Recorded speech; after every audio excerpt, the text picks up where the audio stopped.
इन दोस्तों, आपके अपने परिवार द शिवा एकेडमी में मैं आप सभी का स्वागत करता हूं। दोस्तों, आज हम बिहार शिक्षक भर्ती 3.0 से संबंधित दोस्तों रसायन विज्ञान, भौतिक विज्ञान और जीव विज्ञान से संबंधित प्रश्न करने वाले हैं। बता दें दोस्तों कि विज्ञान से संबंधित 20 प्रश्न आएंगे, जिसकी दृष्टि से यह सेशन बहुत ही महत्वपूर्ण है। चैनल पे नए हैं तो चैनल को सब्सक्राइब कर लें दोस्तों, बेल आइकन की घंटी को प्रेस कर लें तथा हमारे इस सेशन को ज़्यादा से ज़्यादा शेयर करें। तो आइए दोस्तों, चलते हैं आज के अपने पहले प्रश्न पर। आज का हमारा पहला प्रश्न दोस्तों, सबसे बड़ी आंखें किस स्तनधारी प्राणी की होती हैं? तो यह होती है दोस्तों हिरण की। इसकी होती है हिरण की सबसे बड़ी आंखें होती हैं। सेकेंड प्रश्न है, आज कार्बन डाइऑक्साइड CO2 के उत्सर्जन में सर्वाधिक योगदान करने वाला देश कौन सा है? तो यह है दोस्तों संयुक्त राज्य अमेरिका। संयुक्त राज्य अमेरिका है दोस्तों, याद रखिएगा, बहुत ही महत्वपूर्ण प्रश्न है। अगला प्रश्न देखते हैं, प्रश्न नंबर 3। प्रश्न नंबर 3 है दोस्तों, निम्नलिखित में से किस उद्योग में अभ्रक कच्चे माल के रूप में प्रयुक्त होता है? तो यह होता है दोस्तों विद्युत। कौन होता है इसमें? विद्युत होता है। विद्युत प्रेस का आविष्कार किसने किया था? तो विद्युत प्रेस का आविष्कार मेरे दोस्तों हेनरी सीले ने किया था, विद्युत प्रेस का आविष्कार। आगे देख लेते हैं, प्रश्न नंबर 5। प्रेशर कुकर में खाना जल्दी पक जाता है क्योंकि? क्या होता है दोस्तों कि प्रेशर कुकर में खाना जल्दी पक जाता है? तब प्रेशर कुकर के अंदर दाब अधिक होता है, इसलिए प्रेशर कुकर में खाना जल्दी बन जाता है। दाब बढ़ाने पर जल का क्वथनांक क्या होता है? तो बढ़ जाता है दोस्तों। यदि दाब बढ़ाएंगे तो जल का क्वथनांक बढ़ जाता है। प्रत्येक क्रिया के बराबर व विपरीत दिशा में एक प्रतिक्रिया होती है। न्यूटन का यह कौन सा नियम है? प्रश्न है दोस्तों कि प्रत्येक क्रिया के बराबर व विपरीत दिशा में एक प्रतिक्रिया होती है। न्यूटन का यह कौन सा नियम है? तो यह नियम है दोस्तों तीसरा नियम। आगे देख लेते हैं, प्रश्न नंबर अगला। अगला प्रश्न है, तांबा का तांबा का शत्रु तत्व है। तो गंधक है दोस्तों तांबा का शत्रु।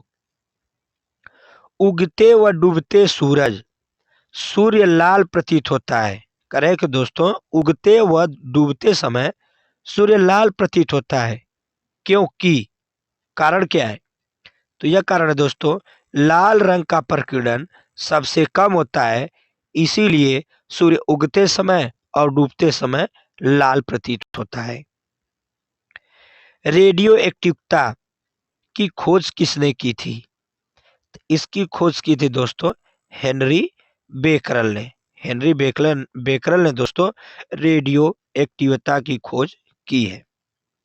आगे चलते हैं, प्रश्न नंबर नेक्स्ट। प्रश्न है दोस्तों, दो समतल दर्पण एक दूसरे से 60 अंश के कोण पर झुके हैं।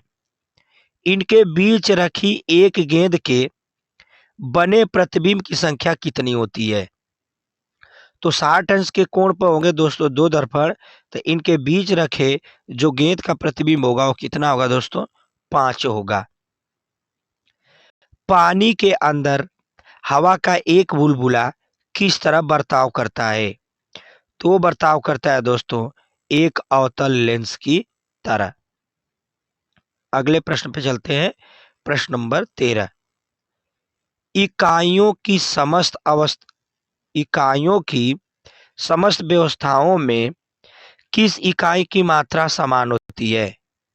तो यह होती है दोस्तों विशिष्ट गुरुत्व की होती है समान अवस्था।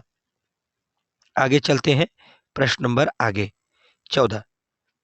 यदि कोई मनुष्य दर्पण की ओर 4 मीटर प्रति सेकंड की चाल से आ रहा है तो दर्पण में मनुष्य का प्रतिबिंब किस चाल से आता हुआ प्रतीत होगा? तो यह होता है दोस्तों जब कोई मनुष्य समतल दर्पण के सामने जिस गति से आ रहा है उस गति का दुगुना उस दर्पण में दिखाई देता है। तो 4 मीटर प्रति सेकंड की चाल से आ रहा है तो यह 8 मीटर प्रति सेकंड की चाल से दिखाई देगा। कारों, ट्रकों और बसों में ड्राइवर की सीट के बगल में कौन सा दर्पण लगा होता है? दोस्तों जो बस होती है, जो कार होती है, उसके बगल में कौन सा दर्पण लगा होता है? यह लगा होता है दोस्तों उत्तल दर्पण।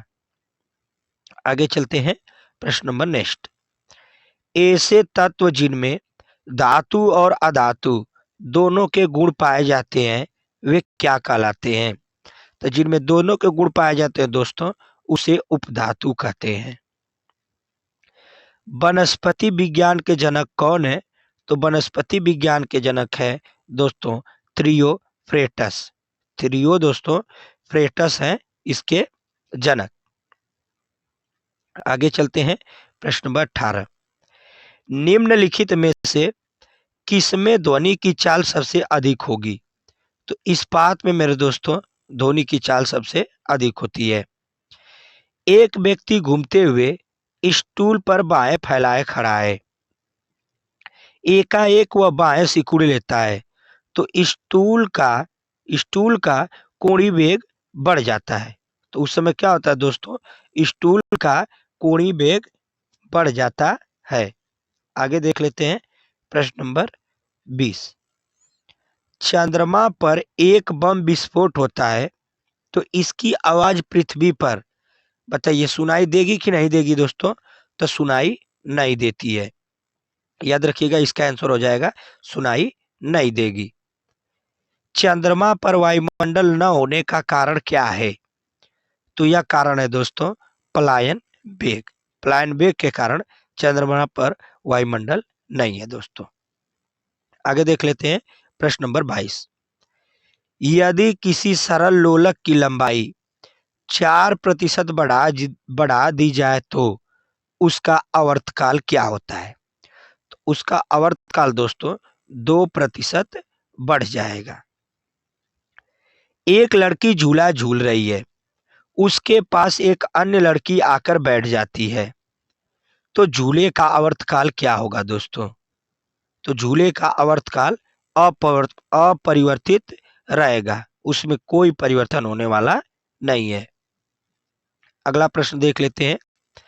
हम रेडियो की घुंडी घुमाकर विभिन्न स्टेशनों के प्रोग्राम सुनते हैं, यह कैसे संभव है दोस्तों? तो यह संभव है अनुनाद के कारण। किसके कारण दोस्तों? अनुनाद के कारण यह संभव है। आगे चलते हैं, प्रश्न नंबर 25। वेंचुरी मीटर से क्या ज्ञात करते हैं? वेंचुरी मीटर से क्या ज्ञात करते हैं? तो जल के प्रवाह की दर को ज्ञात करते हैं दोस्तों वेंचुरी मीटर से। कौन सा प्रघटना यह निर्णय लेने में सहायक होती है कि प्रकाश एक अनुप्रस्थ तरंग है? तो ध्रुवीकरण यह घटना होती है दोस्तों, यही निर्णय लेने में सहायक होती है कि प्रकाश एक अनुप्रस्थ तरंग है। आगे चलते हैं, प्रश्न नंबर 27। कूलिज नलिका का प्रयोग क्या उत्पन्न करने के लिए किया जाता है? तो कूलिज नलिका का प्रयोग दोस्तों एक्सरे एक्सर एक्सरे किरण होती है दोस्तों, एक्स किरण उसको उत्पन्न करने के लिए किया जाता है। यदि एक अवतल दर्पण में वस्तु एवं प्रतिबिंब दोनों वक्रता केंद्र पर है तो प्रतिबिंब की स्थिति क्या होगी दोस्तों? तब प्रतिबिंब होता है दोस्तों वस्तु के समान आकार पर। जब वस्तु का प्रतिबिंब दोस्तों वक्रता केंद्र पर बनता है, तब वस्तु का प्रतिबिंब एकदम वस्तु के समान होता है। आगे चलते हैं, प्रश्न नंबर 29। उस समय पूर्ण आंतरिक परिवर्तन नहीं हो सकता जब प्रकाश क्या करेगा दोस्तों कि पूर्ण आंतरिक परिवर्तन नहीं हो सकता, पानी से होकर कांच में जाएगा, उस समय पूर्ण आंतरिक परिवर्तन नहीं हो सकता। अगला प्रश्न है, प्रकाश की गति किस माध्यम में सबसे कम होती है? तो प्रकाश की गति दोस्तों कांच माध्यम में सबसे कम होती है। अगला प्रश्न देख लेते हैं, तेज हवा वाली रात्रि में ओस नहीं बनती है, क्यों?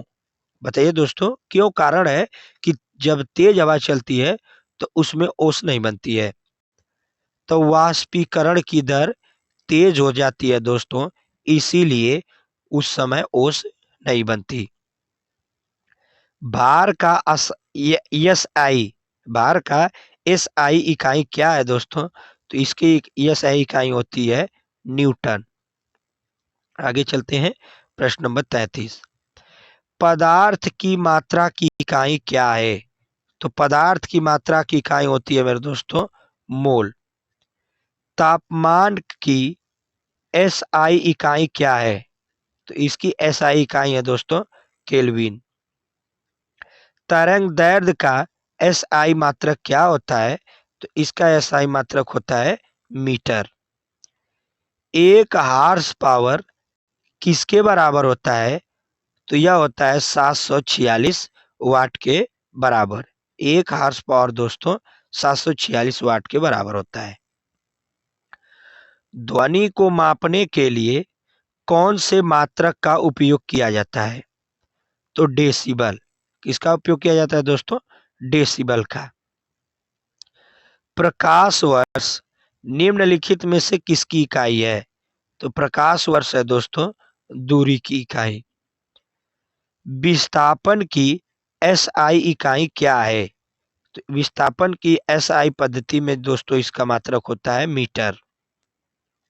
आगे देख लेते हैं अगला प्रश्न, किस भौतिक राशि का मात्रक ओम होता है? तो प्रतिरोध का मात्रक मेरे दोस्तों ओम होता है।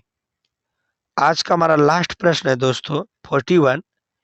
भार की एस आई इकाई किसकी एस आई इकाई के बराबर होती है? तो यह होती है दोस्तों बल के। क्या होती है दोस्तों? यह बल के बराबर होती है। तो यह रहे दोस्तों आज के हमारे 41 प्रश्न। और यह हमारा सेशन कैसा लगा? और ऐसे ही मैं दोस्तों आप लोग के सामने फिजिक्स, रसायन विज्ञान और जीव विज्ञान से संबंधित दोस्तों प्रश्नों को लेकर आऊँगा और प्रत्येक टॉपिक को मैं एमसीक्यू या वन लाइनर के माध्यम से कराता रहूँगा। और ये हमारा सेशन कैसा लगा हमें ज़रूर बताइएगा। मिलते हैं अगली वीडियो में, तब तक के लिए धन्यवाद। जय हिंद।